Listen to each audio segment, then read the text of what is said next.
what is Tesla in 2030? Like what is what are they producing? What is their value? Oh, screw their valuation. Who cares? They're going to be worth a lot more than they are today. But like, what are Yep, they going to be that's doing in probably a pretty good 2030? bet. I'm reminded, and I think it was 2003 when Minority Report came out, the Tom Cruise and Steven Spielberg movie.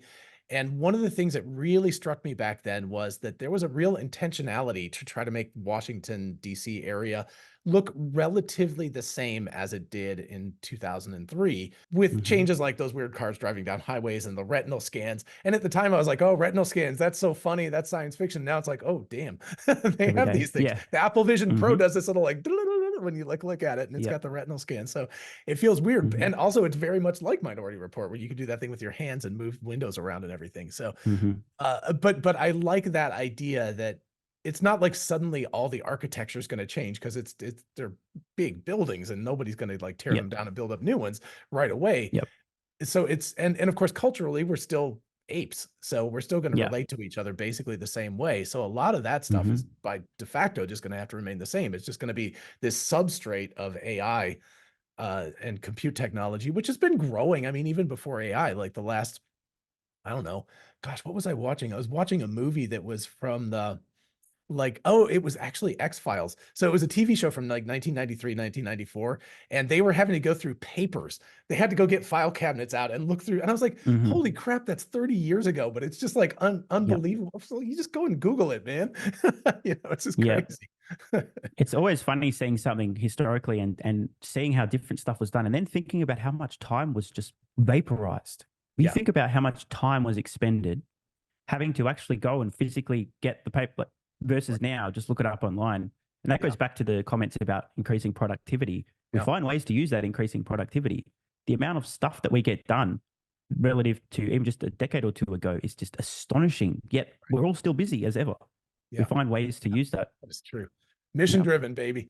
I think I always think about YouTube that way too. I'm like, if you had dialed the clock back to 2000 or even 2005 or something, we could not do what we were doing. The best we could have done would be those local cable access TV stations where they would give hmm you access and 100 people would watch you at midnight or something Yeah. like that. This Yeah. platform, it couldn't, we've immortized the incredible technological capabilities across billions of people. So it doesn't cost us basically a penny to start out. You take your phone, Oh, you it's look at your incredible. phone. Yeah. Yeah. Yeah. Well, yeah, I mean, when I first started this YouTube channel, I didn't even have a camera. I had a really bad smartphone. I actually had to build a blanket fortress and yell into the phone because I was in a really echoey apartment. I And remember the those second video videos. ever, yeah, it's funny, but my voice sounds really different. I didn't realize, but when you like lean down like this, your voice gets really, it sounds very, very different. And I was reading a script off one phone and yelling into the other phone to try and drown out the background noise. It's so bad. But even then, with just an absolute, not even potato quality video, I didn't even have video Right. and terrible audio on a really cheap phone. I was still able to reach a very large audience and sort of find my tribe. That would not have been possible just a couple of decades ago, but it's phenomenal now. And Yeah. we really do live in the greatest ever time to be alive, especially in terms of opportunity. Right. Because anyone, anywhere, if they have internet access, they're set. Yep. You can learn. If you can learn, then you could gain knowledge. And suddenly you're useful, and suddenly you can reach people at scale. It's incredible. There's so much opportunity, I think, that people don't appreciate. To do what I've done Go ahead. in 20 years ago would not have been possible for me, because I would have had to play the game and be, a sociopath to sort of be not who I was just to get in media, to appear on television, be total fraud, not be my genuine self, just to reach an audience. And then the content I was talking about, it wouldn't be this, because no one would be interested at a large enough scale locally that it would make economic sense. I was just going to mention the fact that we've got, Musk's, another of his companies, which is SpaceX and Starlink, is radically expanding that opportunity to people who really did not have a chance to be connected at decent speeds Oh, to the yeah. internet before. That is a huge, Yeah. and that really helps, that's a rising tide that lifts all boats, I think. It's great Yeah. that some Oh, I agree. person, yeah, Yeah. yeah, Access to information allows people to lift themselves out of poverty, in essence. yeah, I spent some time in Peru a while ago, and I was in mountain villages and in the jungle where, if you were lucky, there was an internet link that was down most of the time. That was like 1 trillionth of a kilobyte per second up and down, just absolute trash. And I just kept thinking, man, if only these kids had access to YouTube or Khan Academy and oh could yeah, learn, and these communities could learn new techniques and technologies for housing, infrastructure, it would just be so phenomenal. And now, a few years later, Starlink makes this actually possible. Yeah. And so you really don't appreciate until you've been to a very isolated area that doesn't have internet. You know, the mountain villages that I was in Peru had no internet, no phone reception, nada. And the toughest places on earth to live are mountains. It's very hard to get stuff in and out. So these people really, really struggle. And if you're farming in a mountain village, you're farming on like these almost sheer vertical. It's just so hard to do basic stuff. But suddenly, if people have access to information, it can really sort of level the playing field. And Right. I think this is going to be phenomenal. Roughly half the people on Earth today aren't online, just really roughly. Yeah. Imagine when they are. What's happened to the half of humanity that has become online? Yeah, going back and speaking of 125 years ago, you know, we made a lot of progress with people, and a lot of that is communication and the foundations of knowledge that build up generation to generation. But if you don't have access to that, you have to go back and reinvent everything if you're, you know, that Yep. person who's isolated in a mountain village. But if once you have access to that, you don't have to reinvent it, and you can build off of whatever. Who knows it? Yep. You know, the next Albert Einstein could be in the mountains of Nepal or Peru or something like that. And having access to the internet would allow him or her to like make these amazing breakthroughs that would never have happened previously because they simply wouldn't have had access Yep. to the information to learn how to do that. So that's an amazing and 100%. very, yeah, it's a touching thing to think about. It really makes me happy. And I hope the SpaceX team is very happy about that, because it's quite the mission to be on. Speaking of missions.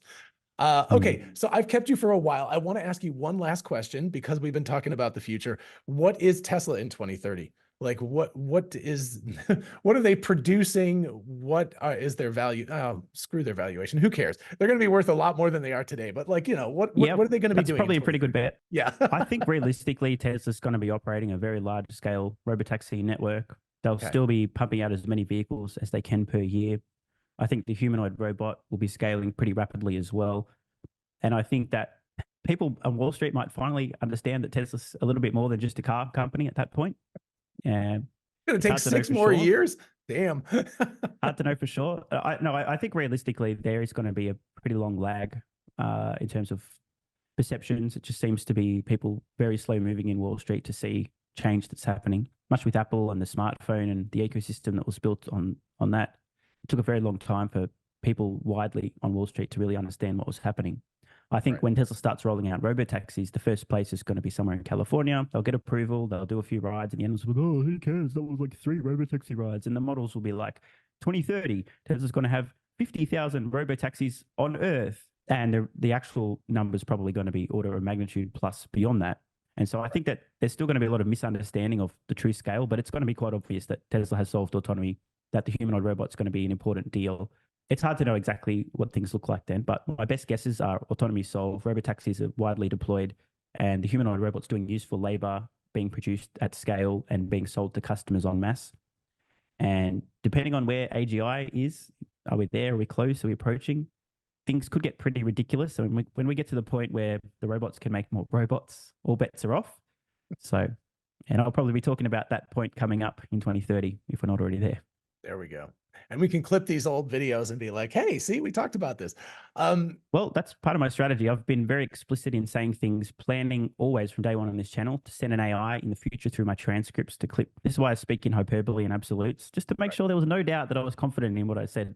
Because it doesn't quite have the same impact getting a clip going, I think it's possible that maybe this, much more impact to go, listen, bitches, this is going to happen. You're the anti Wall Street guy. Literally. I think that's actually honestly a bit of a reaction to Wall Street. I'm overdoing that on purpose a little bit because of the pussification of Wall Street.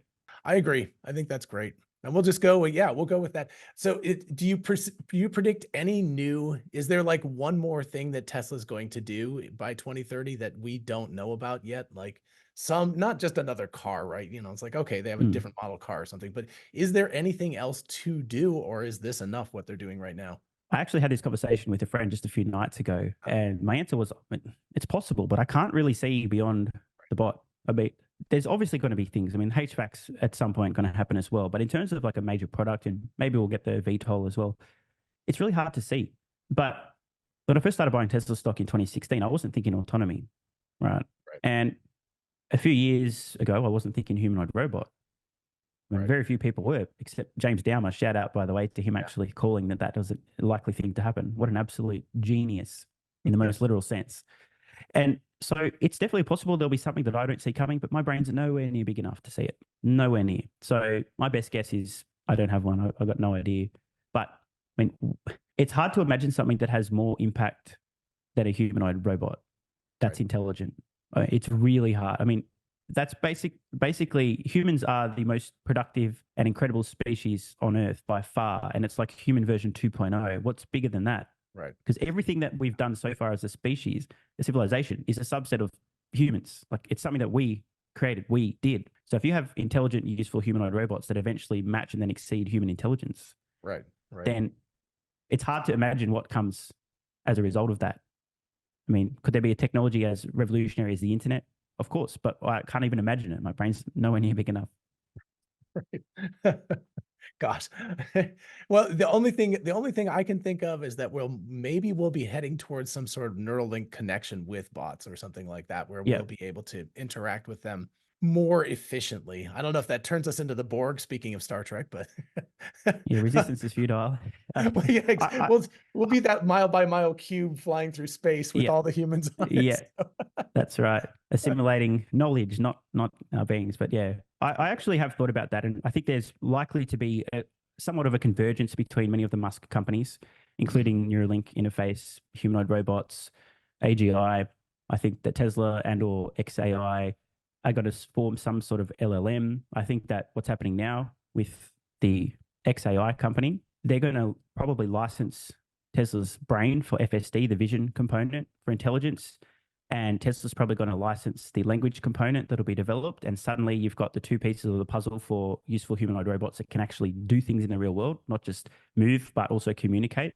And I think inevitably, if Neuralink's also in the picture over a long enough period of time, there's going to be some form of interfacing between, because Musk has talked for a long time about the importance of interfacing and being part of, as opposed to separate from artificial general intelligence, just for the safety alignment. And so that does seem inevitable over a long enough time frame.